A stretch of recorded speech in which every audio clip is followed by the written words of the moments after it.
এর থেকে ভালো মুখ্যমন্ত্রী তোমরা পাবে না। কে বলছে? মিঠুন দাদা।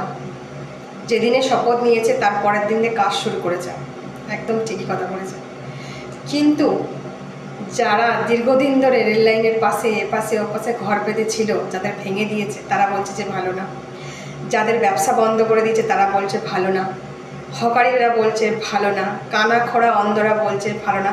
ছাড়া ওইসব মানুষের কথা তো বাদ দাও, যারা কানা খোড়া অন্ধ চেয়ে চিনতে কাটা তারা বলছে ভালো না, যাদের গরু বন্ধ করে দিয়েছে তারা বলছে ভালো না। কিন্তু আমার বুদ্ধি থেকে আমি বলবো, মানুষের আগে রাস্তা দেখিয়ে তবে রাস্তা বন্ধ করাটা বেটার। কেন? এই জন্যই ভোট ওরাও দিয়েছে আমরাও দিয়েছে, আমাদের জন্য তো খুবই ভালো। ভোট ওরাও দিয়েছে আমরাও দিয়েছে, কিন্তু ওরা কি জেনেছিল যে আমরা আজকের ভোট দিচ্ছি কালকের আমাদের সব কিছু মানে ভিটে মাটি চাটি হয়ে যাবে?